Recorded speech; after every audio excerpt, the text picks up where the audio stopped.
5वां चैप्टर है जैव प्रक्रम के अंतर्गत वहन के बारे में। ठीक है, तो वहन मतलब हुआ कि एक जगह से दूसरी जगह जाना। तो इसमें है मानव में वहन। तो मानव में हम वहन के बारे में पढ़ेंगे।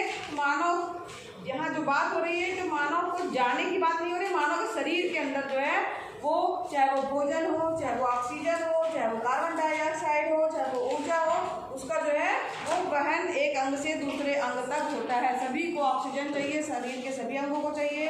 ठीक है, सभी से कार्बन डाइऑक्साइड का भी उत्सर्जन हो रहा है और ऊर्जा भी चाहिए है ना। तो यहाँ पर जो है मानव के वहन के लिए जो है हमारे शरीर में एक तंत्र होता है जिसको क्या कहा जाता है, मानव परिसंचरण तंत्र। क्या कहा जाता है उसको, मानव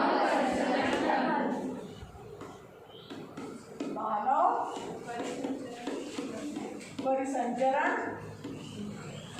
तंत्र। ठीक है, इसके लिए जो अंग है वो है मानव परिसंचरण तंत्र। अब यहाँ पर जो ये हमारा अंग है इसके 3 मेन भाग हैं। ठीक, अब 3 मेन भाग कौन कौन से हैं? पहला है रुधिर वाहिकाएं। रुधिर वाहिकाएं या इनको नलिकाएं भी कहा जाएगा। ठीक है, और क्या कहा जाएगा, ब्लड वेसल्स। ठीक, अब यहाँ पर दूसरा जो है वो है आपका परिसंचरण के लिए कोई ना कोई माध्यम होना चाहिए। यहाँ पर एक दे रहे हैं परिसंचरण हेतु माध्यम। ठीक है, और तीसरा जो है, जब मान लीजिए रुधिर वाहिकाएं ले जाने का काम करेंगी, माध्यम जो हो गया उसके बीच में मान लो एक जगह से दूसरी जगह जो है कुछ ना कुछ माध्यम रहेगा, तब तो एक जगह से दूसरी जगह चीज़ें जाएंगी। तीसरा चीज़ जो है, अब इन सभी को भेजने के लिए अपने आप तो जाएंगे नहीं ना, तो इसके लिए जो है जैसे मान लीजिए हमको पानी ऊपर चढ़ाना है तो उसके लिए हमको चाहिए होता है ना क्या, पंप। तो उसी तरीके से मानव में भी एक पंप होता है जो ब्लड को जो पंप करता है और वो ब्लड जो है वो शरीर के सभी अंगों तक पहुंचता है, तो वो है हमारा हृदय। ठीक है, समझ में आ रहा है? तो ये यहाँ पर जो है परिसंचरण तंत्र के ये मेन 3 भाग हैं। तो यहाँ पर जो है हम एक चीज़ों को देखेंगे। पहला है आपका रुधिर वाहिकाएं। रुधिर वाहिकाएं, अब रुधिर वाहिकाएं जो है वो 3 तरीके से होती हैं। तो यहाँ पर रुधिर वाहिकाएं जो है उनको 3 भागों में बांटा गया है। पहला क्या हो गया आपका, धमनी। ठीक, पहला क्या है आपका, धमनी। दूसरा क्या है, शिराएं।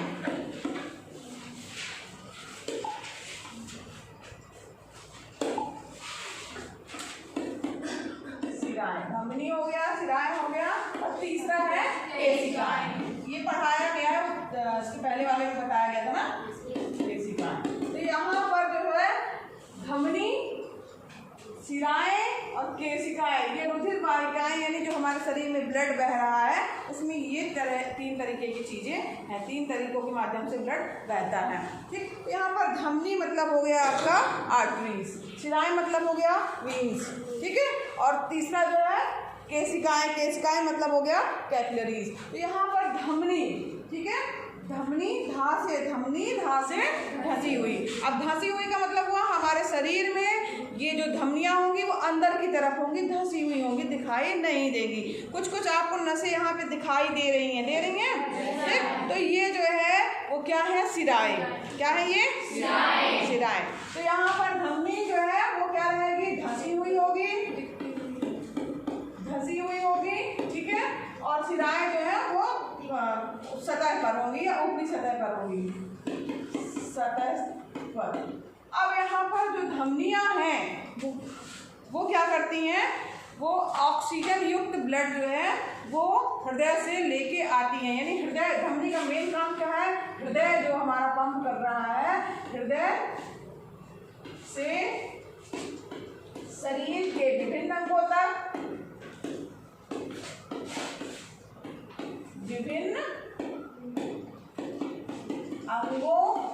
रक्त को लाने का काम करती है। अब ये जो रक्त लाने, ठीक है, यानी हृदय से आ रहा है, हृदय है हमारा, हृदय से शरीर के विभिन्न अंगों तक। और शिराएं क्या करती हैं, वो उल्टा काम करती हैं, यानी कि शरीर के विभिन्न अंगों से, ठीक है, रक्त को हृदय तक लाने का काम करती हैं।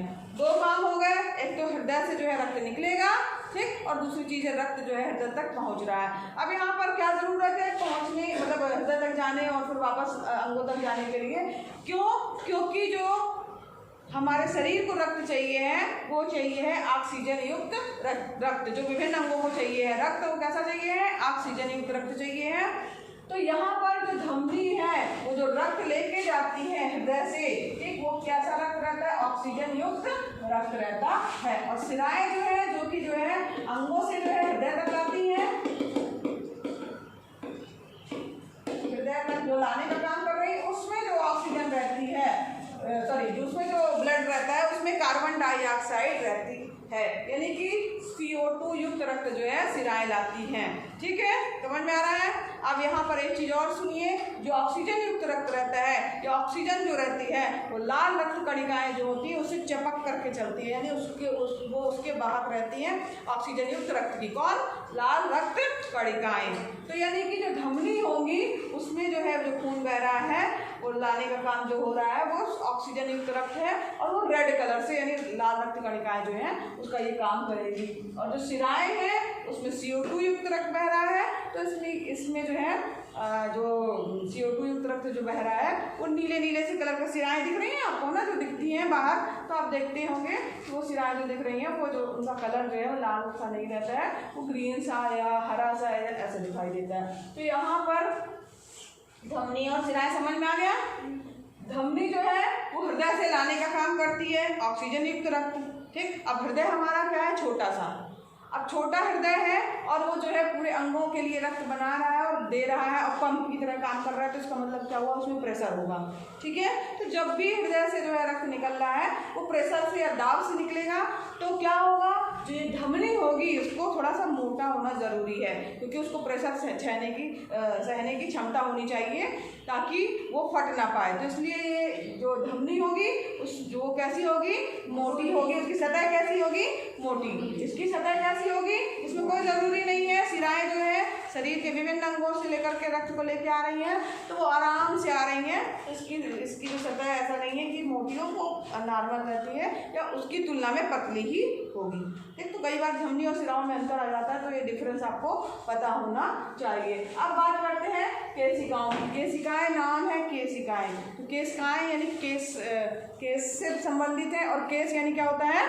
बाल। तो यहाँ पर देखो जो बाल है वो आपने देखा होगा कितना महीन होता है। इसी तरीके से हमारे शरीर में ये केशिकाएं जो हैं वो रहती हैं, बाल के नुमा संरचना पूरे शरीर में रहती है, और वो ऑक्सीजन युक्त रक्त का आदान प्रदान करती हैं। CO2 युक्त रक्त से जो है आदान प्रदान करने का काम जो है, इंटरचेंज करने का काम जो है ये करती हैं, ठीक। अब यहाँ पर ये हो गई बात रुधिर वाहिकाओं की। दूसरी बात है आपकी परिसंचरण के लिए माध्यम की। तो माध्यम जो होता है वो जनरली जो है वो प्लाज्मा अवस्था में लिक्विड भरा रहता है।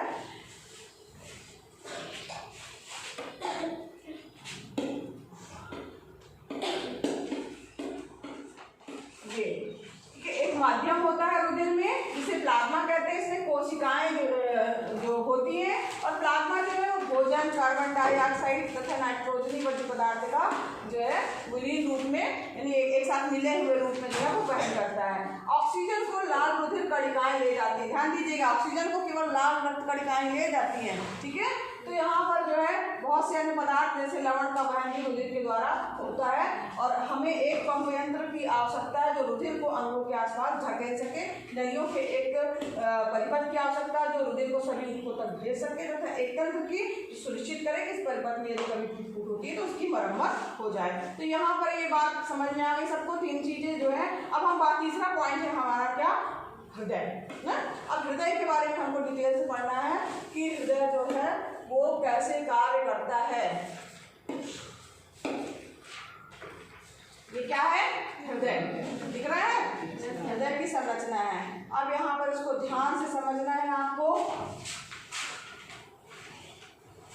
ध्यान दीजिएगा इसमें। अब यहाँ पर आपकी बुक में देख रहे होंगे कि जो हृदय बना हुआ है ये इंपॉर्टेंट क्वेश्चन है, अक्सर एग्जाम में आ जाता है, तो इसको ध्यान से आप जो है समझिएगा भी। आपको एक बार समझ में आ जाएगा तो आप भूलेंगे नहीं और उसको अपने शब्दों में भी लिख सकते हैं। तो यहाँ पर देखिए जो हमारा हृदय है वो एक पेशीय है, मतलब पेशियों से मिलकर के बना होता है। उसका आकार जो होता है एक जैसे हमारी बंद मुट्ठी है, समझ लो इतना ही बड़ा उसका आकार होता है। किसका? जो हमारा हार्ट है। और ये जो हार्ट है हमारा, वो जो दोनों फेफड़े हैं हमारे, उनके बीच में, ऐसे तो हमें पता है कि बाईं तरफ होता है, वो वास्तव में बाईं तरफ नहीं होता है, तो दोनों फेफड़ों के बीच में होता है, लेकिन थोड़ा झुका होता है बाईं तरफ से। तो जो भी रक्त निकलने की जो उसकी नलिकाएं होती हैं वो सारी जो है इधर तरफ से होती हैं, ठीक है। तो इसलिए हमें जो धड़कन महसूस होती है, जो भी पता चलता है वो बाईं तरफ पता चलता है। बाकी वो दोनों फेफड़ों के लगभग बीच में होता है। और उसका मुंह जो कहा जाए, या जहाँ से ये रक्त निकल रहा है, जा रहा है, वो किस तरफ होता है? बाईं तरफ होता है, ठीक है। पेशियों से बना होता है। उसका आकार जो होता है वो लगभग मुट्ठी के आकार का होता है, ठीक है, इससे ज़्यादा नहीं होता है। 13 सेंटीमीटर बाई 9 सेंटीमीटर समझ लो, ठीक। स्केल 15 सेंटीमीटर की होती है ना, उससे भी कम होता है, और 9 सेंटीमीटर का होता है। अब यहाँ पर जो है इसको देखो, बनाने की भी तरीका भी है इसका, बहुत आसान तरीके से भी आप इसको बना सकते हो। जनरली हमने हार्ट का लगभग थोड़ा सा ऐसे शेप दिया, ठीक है, समझो ध्यान से, ऐसे शेप दिया। उसके बाद एक टी की जैसे संरचना जो ये दिख रही है ना, तो ये यहाँ पीछे से गई, उसको आप टी की तरह भी संरचना बना सकते हैं, ठीक। ऐसे समझ लो, जैसे ये मान लो हमारा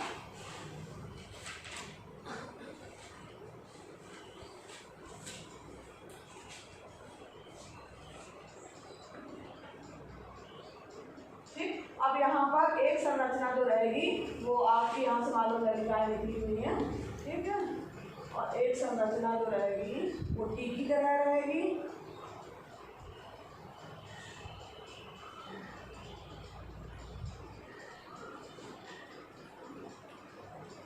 टी हो गया। दूसरी संरचना रहेगी वो आपकी एक क्वेश्चन मार्क की जैसी रहेगी। ये समझ लो ऐसे करके, ये क्वेश्चन मार्क टाइप का जो है वो आपका से मिल जाना है,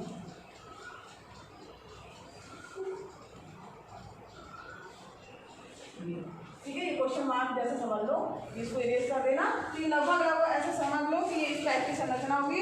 इसमें यहाँ पर ये हिस्सा जो है, ये 4 चैम्बर में टोटल जो है हमारा हृदय जो है वो बटा रहता है, जुड़ा कनेक्टेड रहेगा। इसमें ऐसा नहीं रहेगा, ऐसा तुम्हें लग रहा होगा, लेकिन ये ऐसे जुड़ा रहेगा, ठीक है। तो इसको रफली है, जब इसको आप प्रैक्टिस करोगे तो बन जाएगा। तो ये आसानी से बनाने के लिए है। अब यहाँ पर एक तरह से जैसे मान लो क्वेश्चन मार्क है, तो ये क्वेश्चन मार्क अभी हाँ इस वजह से 9 होने से करें ना। अब देखो यहाँ पर जैसे ये क्वेश्चन मार्क वाला ये चिन्ह जो हमने बताया ना, ये समझ लो ये क्वेश्चन मार्क टाइप का आ रहा है, ठीक। ये यहाँ से ये क्वेश्चन मार्क हो गया आपका, और ये जो टी जैसी संरचना ये जो है ये है। अब यहाँ पर इसमें समझना कैसे है कि रक्त जो है कैसे कैसे संचरण कर रहा है, हृदय में क्या होता है, हृदय कैसे काम करता है हमारा। तो यहाँ पर देखो सबसे पहले स्टार्ट करते हैं हम अपने बाएं नीले से। जो हृदय है हमारा वो रक्त जो है हमारे शरीर में बह रहा है 2 तरीके से, एक ऑक्सीजन युक्त, एक कार्बन डाइऑक्साइड युक्त, ठीक है। तो ये आपस में मिले ना, इसके लिए जो है इसमें हमारा जो हृदय है वो 4 भागों में या 4 प्रकोष्ठों में बांटा गया है, ठीक है। 4 भागों में हृदय को बांटा गया है ताकि जो है ऑक्सीजन युक्त रक्त और कार्बन डाइऑक्साइड युक्त रक्त जो है अलग अलग रह सके। तो उसमें कौन कौन से भाग हैं? यहाँ पर है आलिंद और विलय। तो यहाँ पर समझ लीजिए ये पेपर है और आप ऐसे लेटे हुए हैं, ठीक है। तो हृदय में ये हमारा कौन सा हाथ है? बायां। ये कौन सा हाथ है? बायां। तो जो भी चीज होगा समझ लो ये बाईं तरफ, ये दाईं तरफ, ठीक है। तो इसका कंफ्यूजन दूर हो गया। कई बार कुछ बच्चे यहाँ दायां लिख देंगे, वहाँ लिखेंगे बायां, तो इस तरह नहीं करना है। जो बायां हाथ है आप लेटे हैं उसकी पोजीशन में, ठीक है। तो अगर मान लीजिए आप लेटे हैं तो हृदय की जो ये बाएं हाथ की तरफ है ये सारा चीज बायां, और ये दाईं हाथ की तरफ है तो ये सारा चीज दायां। तो अब यहाँ पर 4 प्रकोष्ठ बनाए गए हैं। तो यहाँ पर बाईं तरफ जो है उसको बायां आलिंद कहा गया, दाहिनी तरफ जो है उसको दायां आलिंद कहा गया। समझ आ रहा है? फिर इसके बाद ये बायां निलय कहा गया, उसके नीचे वाले भाग को और ये दायां निलय, 4 भाग ये समझ में आया सबको। ठीक, बायां आलिंद, दायां आलिंद, बायां निलय, दायां निलय। अब प्रक्रिया होती क्या है उसके अंदर, इसको ध्यान से समझिएगा। ब्लड जो है, अब यहाँ से हम स्टार्ट करते हैं। ठीक है, यहाँ आप बुक में भी देखेंगे ये वाला पोर्शन आपको रेड रेड सा दिख रहा है, यानी इसका मतलब क्या है कि यहाँ पर ऑक्सीजन युक्त रक्त है। ठीक है, समझ में आ रहा है, यहाँ पर ऑक्सीजन युक्त रक्त है। अब यहाँ पर हो क्या रहा है, सबसे पहले स्टार्ट कर रहे हैं बाएं निलय से। तो बाएं निलय में जो यहाँ पर रक्त है, ठीक है, अब ये जो है रक्त जो है यहाँ से जो है जाता है कहाँ पर, ये देख रहे होंगे आप, और यहाँ ऊपर लिखा होगा महाधमनी। देखिए बुक में देखिए, नीचे हो गया है, यहाँ ऊपर लिखा है महाधमनी। तो जो रक्त ऑक्सीजन युक्त रक्त है वो बाएं निलय से जो है, ये देखिए यहाँ तीर का निशान भी है, कहाँ जा रहा है, महाधमनी में जाता है। और महाधमनी से यहाँ ध्यान दीजिए, ये जो महाधमनी है यही हार्ट के पीछे से समझ लीजिए, वो यहाँ की तरफ जो है वो आती है। ठीक है, तो यहाँ पर ये महाधमनी जो है वो धमनियों में विभाजित होती है। ठीक है, धमनियाँ जो है वो यहाँ पर आएंगी, तो यहाँ पर क्या हो जाएगी, ये धमनियाँ, और ये धमनियाँ जो है वो आगे जाकर के केशिकाओं में विभाजित होंगी। किसमें विभाजित होंगी, केशिकाओं में। केशनुमा संरचना, पतली पतली सी सोच लीजिए आप, संरचनाएं जो है वो ऐसी होंगी। अब ये जो केशिकाएं हैं, पतली संरचनाएं हैं, जो इसमें जो है कैसा ब्लड है, ऑक्सीजन युक्त ब्लड है ना। अब ये शरीर के जो विभिन्न अंगों से लाया गया कार्बन डाइऑक्साइड युक्त ब्लड है, यहाँ पर केशिकाएं आदान प्रदान कर लेती हैं। ठीक है, इंटरचेंज करती हैं। ऑक्सीजन युक्त ब्लड जो है वो दूसरी केशिकाओं को देती हैं, और दूसरी केशिकाएं जो शरीर के विभिन्न अंगों से आई हुई हैं, पतली पतली समझ लीजिए, उनको क्या दे देती हैं, ऑक्सीजन युक्त जो है ब्लड जो है इनको देती हैं, फिर वो दूसरे अंगों में पहुंचता है। अब यहाँ पर ये जो केशिकाएं हैं, ये जो है इन्होंने इंटरचेंज किया, तो ये जो यहाँ आगे बढ़ रही हैं केशिकाएं, ठीक, ये ऑक्सीजन युक्त ब्लड था। अब यहाँ पर कौन सा ब्लड हो गया, CO2 युक्त जो है ब्लड है, जो कि वो लेके आई थी। ठीक है, ठीक, अब यहाँ पर जो है CO2 युक्त ब्लड जो है वो आगे बढ़ा। ठीक, ये यहाँ पर CO2 युक्त ब्लड वाली जो है केशिकाएं आगे बढ़ी, और ये जो है वो सिराओं में विभाजित हो गई। किसमें से विभाजित हो गई, सिराओं में। अब ये सिराएं जो हैं वो क्यों, इनको सिरा क्यों कहा गया, क्योंकि इसमें कार्बन डाइऑक्साइड युक्त ब्लड है। ठीक है, तो ये ब्लड जो कार्बन डाइऑक्साइड युक्त ब्लड है, ठीक, जो विभिन्न अंगों से आ रहा था, ठीक, उसी ब्लड को जो है वो विभिन्न अंगों से आए हुए कार्बन डाइऑक्साइड युक्त ब्लड को यहाँ ध्यान दीजिएगा, चेंज करके दूसरी तरफ दूसरी वाली केशिकाएं गई उसको लेके। ठीक है, वो ऑक्सीजन वाला युक्त ब्लड शरीर के दूसरे अंगों को, लेकिन जो ये ला रही है कार्बन डाइऑक्साइड युक्त ब्लड, ठीक, तो ये केशिकाएं जो है वो चेंज हो गई कार्बन डाइऑक्साइड युक्त ब्लड में, और यही केशिकाएं चली गई कहाँ पे, वो सिराओं में कन्वर्ट हो गई, क्योंकि वो कार्बन डाइऑक्साइड युक्त ब्लड ले जा रही है। और आपको पता है कि जो कार्बन डाइऑक्साइड युक्त ब्लड रहता है वो सिराओं में बहता है। ठीक है, तो ये जो सिराएं हैं वो जाकर के महाशिरा, जो कि आपके शरीर के निचले भाग से ये महाशिरा आ रही है, और ऊपरी भाग से भी महाशिरा, दो महाशिरा से जो है वो ब्लड अंदर आता है, जो कि आपका जो है क्या है, CO2 युक्त ब्लड है। यहाँ से जो ब्लड आ रहा है वो क्या हो रहा है, CO2 युक्त ब्लड है। ठीक है, इसमें आया, वो आया आपका दाएं आलिंद में। कहाँ पे आया वो ब्लड, दाएं आलिंद में। अब जो दायां आलिंद है, ठीक है, वो उस CO2 युक्त रक्त को जो है वो जो है थोड़ा सा ये फैलता सुपड़ता रहता है ना, जैसे हमारा हार्ट, तो जब ये ऐसा होता है तो इसका ब्लड जो है दाएं आलिंद से किसमें आ जाता है, दाएं निलय में। ठीक है, दाएं निलय में आ गया ब्लड। अब दाएं निलय में जो है वो दाब पड़ता है, जब ये फैल रहा सुगड़ रहा है, तो जब दाब पड़ता है तो तेजी से दाब पड़ता है, और ये ब्लड जो है वो तेजी से कहाँ चला जाता है, ये यहाँ की ओर जा रहा है, और इसको बोलते हैं फुफ्फुस धमनियाँ। अब ये कहाँ जा रहा है, फुफ्फुस धमनियाँ। और यहाँ पर जो ये फुफ्फुस धमनियाँ है, या फुफ्फुस जो धमनी है, वो जो है इकलौती धमनी है, इकलौती है, ये समझ लीजिए। उसको क्यों इकलौती धमनी बोला जा रहा है, क्यों, क्योंकि केवल हमको पता है धमनियों में कैसा रक्त बहता है, ऑक्सीजन युक्त, लेकिन यहाँ पर जो ये ब्लड जा रहा है फुफ्फुस धमनी में, ये क्या है, CO2 युक्त है। इसलिए यही एक इकलौती धमनी है जो कार्बन डाइऑक्साइड युक्त जो है वो ब्लड को ले जा रही है। समझ में आया सबको? यहाँ तक सबको समझ में आ गया। अब इसके बाद क्या हो रहा है कि ये जो CO2 युक्त जो ब्लड है फुफ्फुस धमनियों में गया, तो हमने जब इसके पहले श्वसन तंत्र पढ़ा था तो फेफड़े जो होते हैं उसमें श्वसनिकाएं होती है, श्वसनी में बदलते जाता है ब्लड, और इसके बाद श्वसनिकाएं होती है और उसमें कूपिकाएं होती हैं। कूपिकाएं पढ़ा था, बैलून जैसी संरचना होती है। तो ये खुशी सीधे बदलता है, बैलून जैसी जो संरचनाएं होती हैं उसमें जो है ये फुफ्फुस धमनियां जो है वो क्या करती हैं, कार्बन डाइऑक्साइड ब्लड को ले जाती हैं और वहाँ पर इंटरचेंज हो जाता है। क्या चेंज होता है? CO2 युक्त ब्लड जो है वो चेंज करके किसमें बदल जाता है? ऑक्सीजन युक्त ब्लड में। जब हमने श्वसन तंत्र पढ़ा था तब हमने इस चीज को पढ़ा था ना। कूपिकाएं जो है वो ऑक्सीजन युक्त ब्लड को जो है उनकी जो दीवार होती है एकदम महीन, एक तरह से कहा जाए छन्नी टाइप, पतला छन्ना या कपड़ा होता है तो उसमें से इधर उधर आर पार जा सकता है ना कोई सामान, नहीं छानते हैं हम, तो उसी तरीके से जो है उसमें से ब्लड का जो है वो आदान प्रदान हो जाता है। कार्बन डाइऑक्साइड ब्लड की जगह पे ऑक्सीजन युक्त ब्लड वो ले लेती हैं और लेने के बाद क्या बदल जाती है वो फुफ्फुस शिराओं में। ठीक है, अब वो फुफ्फुस शिराओं के माध्यम से जो है, और ये भी एक ऐसी शिरा है इकलौती जहाँ पर क्या हो रहा है, ऑक्सीजन युक्त ब्लड है।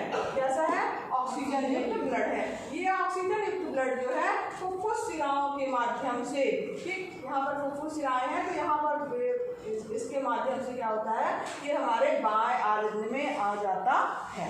ठीक है, तो यहाँ पर ये ऑक्सीजन युक्त ब्लड बाएं आलिंद में आया, फिर पंपिंग हो रही है बाएं आलिंद से, फिर दाएं निलय में आया, फिर वही प्रक्रिया हुई दाएं निलय से, फिर महाधमनी में गया और महाधमनी जो है वो धमनियों में चेंज हो गई, धमनियाँ जो है वो केशिकाओं में चेंज हुई, केशिकाएं जो है ऑक्सीजन युक्त ब्लड ले जा रही हैं और उसके बाद फिर वो CO2 युक्त ब्लड को ले लेती हैं, इंटरचेंज करती हैं शरीर के दूसरे अंगों से आए हुए, तो चेंज कर लिया तो एक इसमें बदल गई शिराओं में, शिराएं जो है वो महाशिराओं में बदलती हैं और महाशिरा जो है वो ब्लड को ले जाती है किसमें, दाएं आलिंद में, दाएं आलिंद से जो है फिर पंपिंग हो रही है, किसमें जा रहा है, रक्त दाएं निलय में जो कि कार्बन डाइऑक्साइड युक्त रक्त है, इसमें दाब पड़ता है, फिर वो तेजी से ब्लड कहाँ जाता है, फुफ्फुस धमनी में, और फुफ्फुस धमनी में जो है जाकर के कूपिकाओं से इंटरचेंज होता है, फिर वो ऑक्सीजन में बदल जाता है और वो फुफ्फुस शिराओं के माध्यम से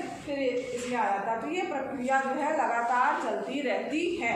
आपने यहाँ पर एक चीज़ गौर किया कि यहाँ पर ब्लड जो है वो 2 बार आ जा रहा है ना, यहाँ पर आ रहा है, फिर यहाँ से गया, फिर उसका फिर आया और फिर गया, है ना, तो 2 बार आ जा रहा है। इसलिए इस जो हमारा ये तंत्र है इसको क्या कहा जाता है, दोहरा परिसंचरण तंत्र कहा जाता है। क्या कहा जाता है? दोहरा परिसंचरण तंत्र। ठीक, तो ये प्रक्रिया समझ में आई। 4 जो है वो है आपके क्या, वो भाग हैं या प्रकोष्ठ हैं, बायां आलिंद, दायां आलिंद, बायां निलय, दायां निलय। प्रक्रिया सबको समझ में आ गई, किस तरीके से ब्लड का सर्कुलेशन हो रहा है, सबको समझ में आया? शॉर्टकट में एक बार फिर से बता देते हैं, ध्यान से समझ लो, ध्यान से समझे रहोगे तो अपने शब्दों में लिख पाओगे। 4 प्रकोष्ठ क्यों बनाए गए हैं, ताकि ऑक्सीजन युक्त रक्त जो है कार्बन डाइऑक्साइड युक्त रक्त से ना मिल पाए। ठीक है, तो यहाँ पर 4 भाग जो बनाए गए हैं, ये ऊपरी भाग बायां, ठीक, इस तरफ का बाएं तरफ का ये दायां, ये आलिंद, और ये बायां निलय और ये दायां निलय। रक्त जो है शुद्ध रक्त जो है सबसे पहले बाएं निलय से हम स्टार्ट कर रहे हैं, तो बाएं निलय से जाता है महाधमनी में और महाधमनी से पीछे से आते हुए जो है धमनियों में आ जाता है और धमनी जो है वो कोशिकाओं में बदलती है, जो कि ऑक्सीजन युक्त रक्त ब्लड है। यहाँ देखो लाल लाल दिख रहा होगा, बुक में लाल लाल दिख रहा होगा, है ना। तो यहाँ पर जो धमनियाँ जो रहती हैं वो कोशिकाओं में जाती चेंज होती हैं पतली पतली, और उसके बाद जो है वो ऑक्सीजन युक्त जो है जो लेके आई थी ब्लड, उसको जो है वो दूसरे कार्बन डाइऑक्साइड युक्त ले लेती हैं और दूसरी कोशिकाओं को ऑक्सीजन युक्त दे देती हैं। और जब ले ली तो इसमें कौन सा रक्त आ गया, कार्बन डाइऑक्साइड युक्त।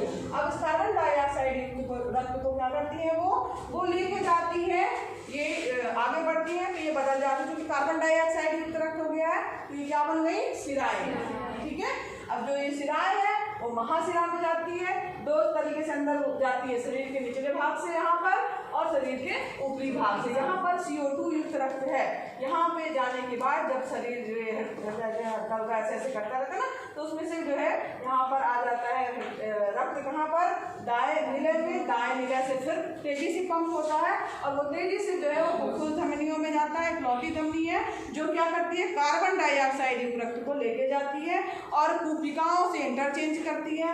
वो कूपिकाओं से जब इंटरचेंज होने के बाद जो रक्त आता है वो फुफ्फुस सिराओं में आता है और फुफ्फुस सिराएं जो है ऑक्सीजन युक्त ब्लड को जो है वो बाएं आनंद में लेके आती हैं। सबको समझ में आया?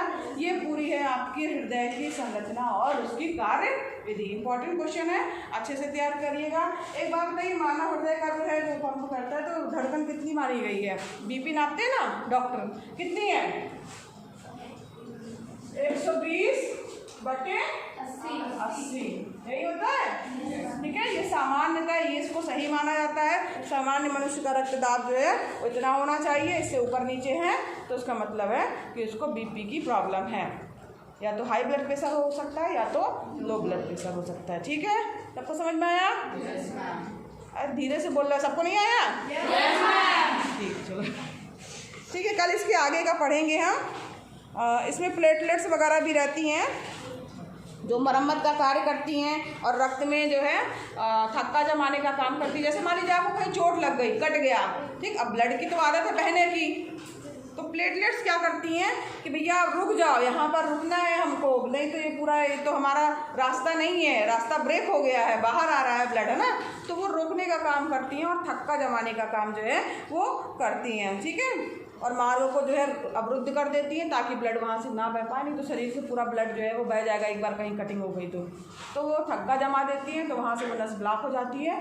फिर इसके बाद जो है वो दूसरा रास्ता, ये सारी हमारे शरीर में रक्तवाहिकाएँ हैं तो उनके माध्यम से जो है दूसरी जगह से वो जाने लगता है। फिर उसमें टूट फूट और मरम्मत का कार्य भी अपने आप शरीर में होता है, ठीक है।